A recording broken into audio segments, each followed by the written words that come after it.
નમસ્તે મિત્રો, આજે હું તમારી સાથે ડ્રાય મંચુરિયનની રેસિપી શેર કરીશ। જો તમને હોટલમાં કે પછી લારી પર મંચુરિયન ખાવાનું મન થતું હોય તો તેને બદલે તમે આ રીતે ઘરે જ મંચુરિયન બનાવી અને એન્જોય કરી શકો છો। તો ચાલો શરૂ કરીએ રેસિપી। તો આ માટે મેં અહીંયા કોબી અને ગાજર લીધા છે। કોબીને મેં ચોપરમાં એકદમ ઝીણા ઝીણા ચોપ કરી નાખ્યા છે, એટલે કે એકદમ ઝીણા ઝીણા નાના નાના ટુકડા કરી નાખ્યા છે। અને ગાજરને પણ મેં આ જ રીતે ચોપરમાં નાખી અને ગાજરના પણ નાના નાના ટુકડા કરી લીધા છે। ઘરે મંચુરિયન બનાવીએ તો તેમાં ગાજર, કોબી, લીલી ડુંગળીના પાન એ બધું નાખી શકાય છે, જ્યારે બહાર મળતા મંચુરિયનમાં ફક્ત કોબી જ હોય છે।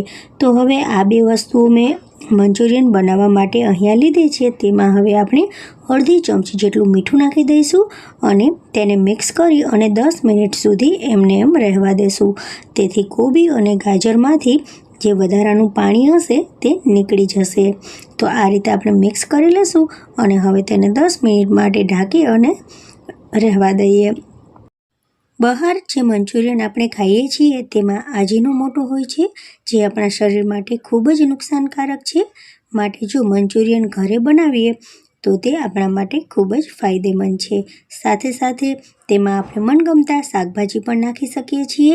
જો બાળકો અમુક શાક ન ખાતા હોય, જેમ કે કોબી છે, ગાજર છે, પછી લીલી ડુંગળીના પાન છે, તો એ બધી વસ્તુઓ અથવા તો શિમલાનું મરચું છે, એ બધું ન ખાતા હોય તો આપણે આ રીતે મંચુરિયનમાં નાખી અને તેને ખવડાવી શકીએ છીએ। તો 10 મિનિટ પછી આ રીતે ગાજર અને કોબીમાંથી પાણી નીકળી જશે, તેને આપણે દબાવી અને કાઢી લેવાનું છે।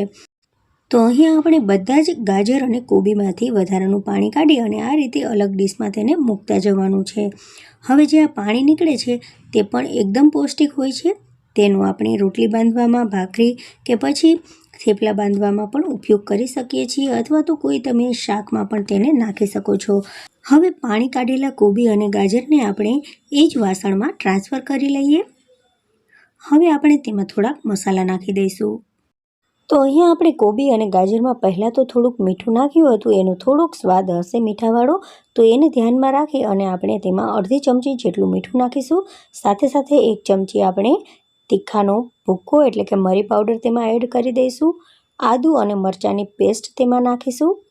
બજારમાં જે મંચુરિયન મળતા હોય તેમાં મેંદાનો લોટ નાખેલો હોય છે, પણ અહીંયા આપણે મેંદાનો લોટ નહીં નાખીએ અને તેમાં નાખીશું કોર્નફ્લોર પાવડર। તો અહીંયા આપણે 3 ચમચી જેટલો કોર્નફ્લોર પાવડર નાખીશું અને બીજી 3 ચમચી જેટલું આપણે ચોખાનો પાવડર નાખીશું, એટલે કે ચોખાનો લોટ નાખીશું। તો ચોખાનો લોટ નાખવાથી આપણા જે મંચુરિયન બનશે તે ઉપરથી એકદમ સરસ મજાના ક્રિસ્પી બનશે। તો આ બે જ લોટ આપણે અહીંયા નાખીશું, મેંદાના લોટનો બિલકુલ પણ ઉપયોગ નહીં કરીએ। મંચુરિયનનો સ્વાદ વધારવા માટે આપણે 1 થી 2 ચમચી જેટલો ટમેટો સોસ એમાં એડ કરી દઈશું।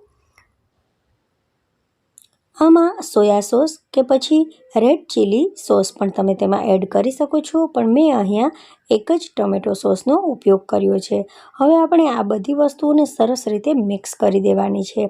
જેમ જેમ આપણે મિક્સ કરતા જશું તેમ તેમ આ જે કોબી અને ગાજર છે તે એકદમ ઢીલા થઈ જશે, કારણ કે એમાં હજુ પણ પાણીનો ભાગ છે, તેને કારણે આપણું જે આ મિક્સચર છે તે લોટની જેમ બંધાઈ જશે।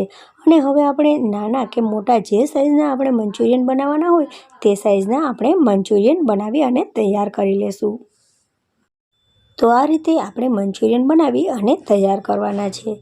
તો બધા મંચુરિયન આપણે આ જ રીતે બનાવી અને પહેલેથી રાખી દેવાના છે। તો બધા મંચુરિયન અહીંયા મેં તૈયાર કરી લીધા છે। હવે તેલને આપણે લો ટુ મીડિયમ ગરમ કરી અને જેટલા સમય તેટલા મંચુરિયન આપણે તેલમાં નાખી દેવાના છે। તો અહીંયા હવે ગેસની ફ્લેમ હવે આપણે થોડીક ધીમી કરી નાખશું અને ધીમે ધીમે મંચુરિયનને અંદર સુધી એકદમ તે ચડી જાય ત્યાં સુધી તેને ફ્રાય થવા દેવાના છે। ધીમે ધીમે તેનો કલર બદલાવા માંડશે અને બ્રાઉન કલરનો થતો જશે। તો લાઇટ બ્રાઉન કલર ના થાય ત્યાં સુધી આપણે તેને તળવાના છે। ને જ્યારે તળીએ ત્યારે ગેસની ફ્લેમને આપણે લો ટુ મીડિયમ જ રાખવાની છે, એકદમ વધારે પડતી ફ્લેમ નથી રાખવાની।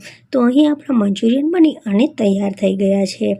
તો હવે આપણે 2 ચમચી જેટલો કોર્નફ્લોર પાવડર લઈશું અને તેમાં પાણી નાખી દઈશું અને સ્લરી તૈયાર કરી લઈશું।